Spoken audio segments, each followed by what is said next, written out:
Jupiter rose in the sky, and Zoe gazed up at it from her patch of turquoise grass. Brushing her fingers over the blades, she wondered if Jupiter felt more like air or water. It did rather look like there were oceans there. Red and orange and brown oceans, certainly, but their bands looked like waves on a shore to her, all the same. To her right, there was a dull sound of paw against turf and a heavy, shadowy body shifting its position. As always, the air nearby warmed up within seconds. Large bodies made lots of heat, especially synthetic ones.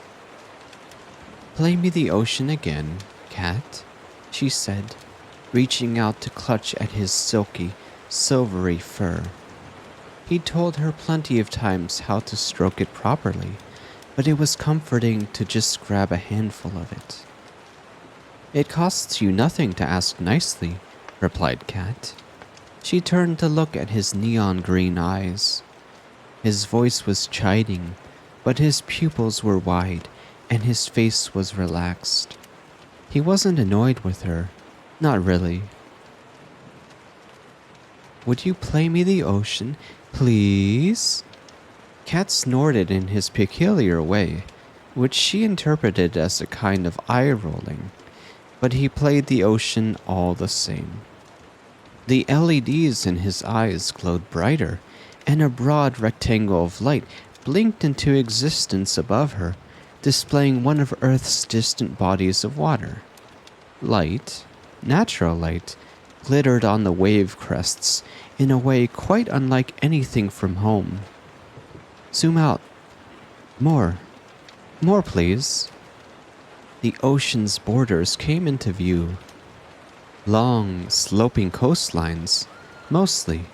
They emerged from the north and spread down to the west and east, cradling the water from above. The resolution of the image improved, and the archipelagos became clear. "It's the Pacific." "Well done, Zoe. It is indeed." Cat was never impressed. He yawned and curled his tail around his paws. He looked distinguished like that. It was a deliberate pose, and since he had no need to warm his toes in Ganymede's carefully regulated climate, it must be for modesty or neatness. Zoe looked back at the Pacific, comparing the cloud patterns over Earth's oceans with the oceans of clouds on Jupiter. They weren't as similar as she'd hoped they'd be. Hey, Cat, what you thinking about?" Cat shot her a withering look that would have induced shame and dread in any species, synthetic or otherwise.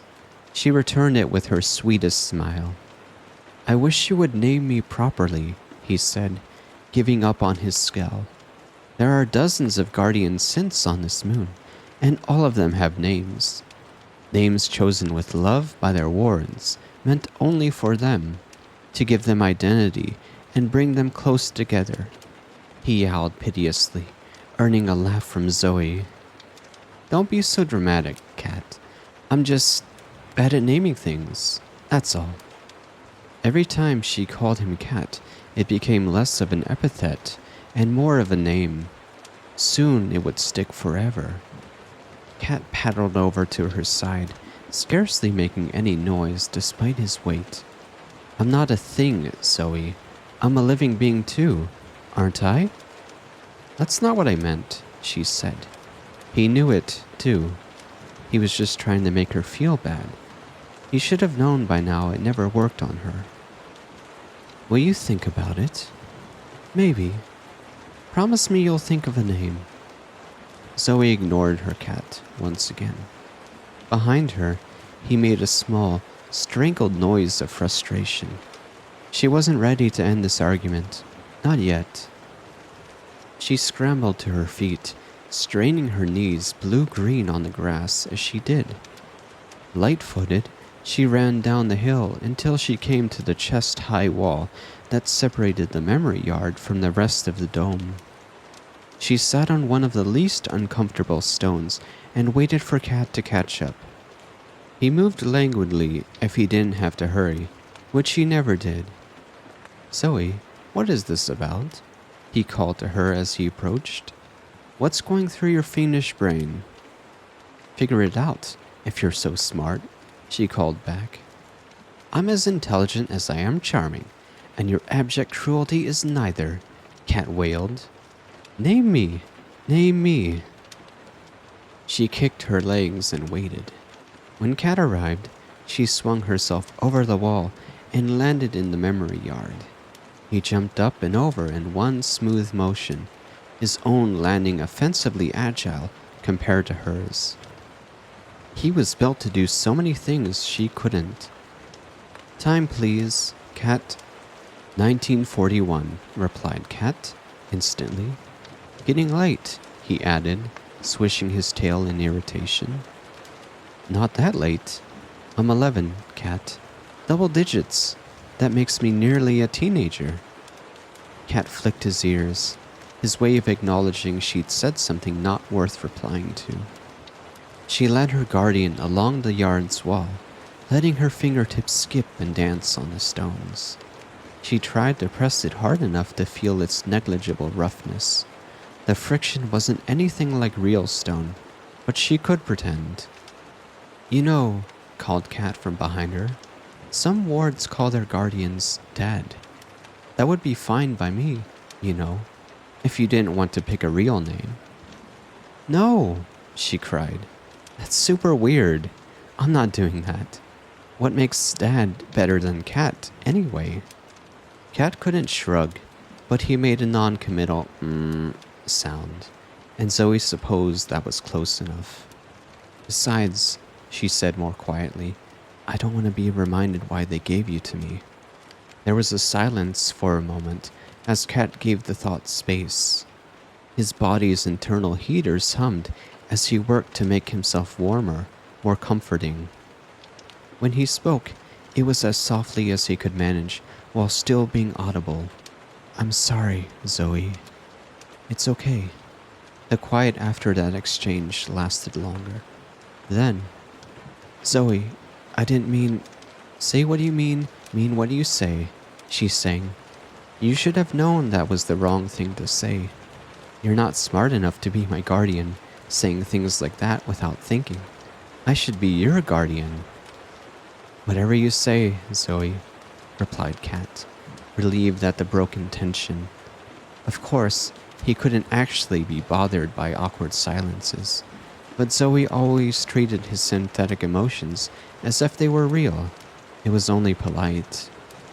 A more comfortable silence now persisted until they reached Zoe's destination, an unassuming plinth with 4 plain sides and a projector set into the top.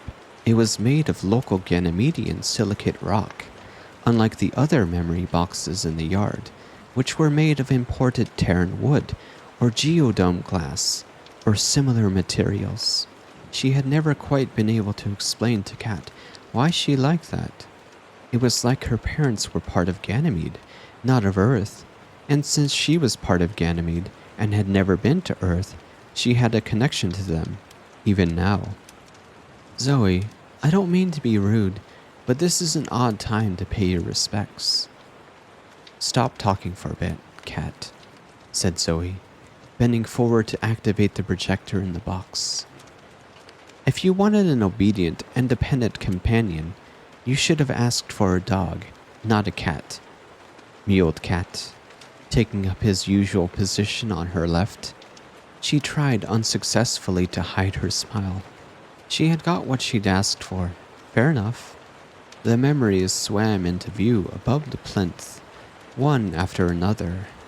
Her bio parents' faces were like those of movie characters to her, or maybe also a little like heroes from a fairy tale. Unsurprisingly, they looked very much like her. Rather, she looked like them. She was an even mix of the two, with skin a shade between theirs, a face with that nose and those eyes, and her in-between hair both unruly and dark. She knew the details perfectly. Even though she'd muted the audio, she could still hear the heart-tugging instrumental sounds which the memory slide would normally play, the consequence of using the box many, many times. Cat? Yes, Zoe? She took her time. She knew Cat would be patient. The words slipped from her mind like water between fingers. What was she here for? The memory slide reached the loop point and began again. It would not end, ever, unless she'd instructed it to. If she wanted, it would go on indefinitely, like all machines. Will you die one day? She asked, at last. That's a heavy question, Zoe. She screwed up her forehead. Can't you think at light speed or whatever? You can answer straight away. Alright, Zoe. Kat's voice was softer now. She knew it was a calculated choice by him, but it was soothing all the same. Inevitably, technically, yes, I will die eventually. Of course, it might not be for billions and billions of years, unless I someday choose to end earlier than that. Do you know if you will choose to end? Not as long as I have you to look after, Zoe. She knew he meant it. That was one reason she had been so insistent on being assigned a synth guardian before her age of majority. Not because she wanted more autonomy, like her fosterers had thought, but because AIs lasted forever, or close enough. Thanks, Cat. Zoe, it's been a while now since we met. Are you happy with me? Am I doing a good job? She sat down next to Cat's massive flank and leaned into it. As she did, his insides whirred to cool that patch of fur to a degree he knew was comfortable for her. Yeah, you're doing great. Cat licked her forehead and she giggled as the rasping texture tickled her skin. Good. Zoe, are you thinking about death a lot today? He said death like it was a normal word. She liked that about Cat. Adults always said it strangely, like they were embarrassed to use the word around a kid. Yeah, a little bit all the time. Yeah, like I didn't even get to know these people before they died, Cat. They're supposed to be super important to me. Everyone expects me to care so much about them. But the first time I had to watch the slide, I had to pretend to cry. Cat nodded sagely, eyes closed. Many people sometimes pretend to be more sad than they feel. Yeah, I cried later, once I understood a bit more about things. Cat never said things, thought Zoe. He always used exactly the word he meant. Understood what my bio parents were supposed to mean to me. I mean, it says in the memory augment that they weren't even 30 years old, either of them. I want to live for more than 30 years, Cat. Most people do, Zoe. She rubbed her eyes. They weren't damp, but it was comforting. Do you think you'd want to live for 1 billion years, Cat? Maybe, Zoe. All I know for sure is that I want to live until tomorrow. If I feel that way every day, perhaps I'll be 1 billion years old someday. I won't. Oh, Zoe. Maybe not the way you are now, but if you wanted, you could transfer. I know about people who take up a synthetic body, Cat. That's not what I mean. I don't want to do that. 1 billion years is basically forever, and nobody's ever lived for anything like that long. Maybe it'll be different for synths once there are old synths about. But for humans, I think 100 years is already a long time. I don't think humans are supposed to live forever, Cat. That's very wise of you, Zoe. She snorted. I'm just a kid, Cat. Maybe I'll think I'm wrong when I'm grown. What do you think? Aren't you as smart as 100 Stephen Hawkings or something? That may be so, but many young people would insist on living forever. You think about things more carefully, and that is wise. Uh-huh, sure. Cat purred indulgently. Well, now that you've demonstrated such wisdom, perhaps you would deign to name me?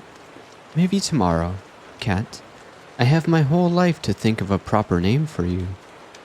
He made a dismissive ear flick again, accompanied by a small growl. But that was fine. He was a cat after all, synthetic body or not, and part of that meant being at least a little disagreeable. She could enjoy that about him, as long as she needed. The memory stream looped again, and this time she turned it off. That was the thing about machines. They changed when you wanted them to. She looked at her artificial guardian, at once a carer, pet, and companion. That could change, too. He was capable of it, and she liked that. It made him real. It's not so terrible for things to end, Zoe said, more to herself than to Kat. He seemed to realize this, and made no reply as she stood and began to walk back to Colony Central. Instead, he followed at her side, and kept his warm flank against hers all the way home.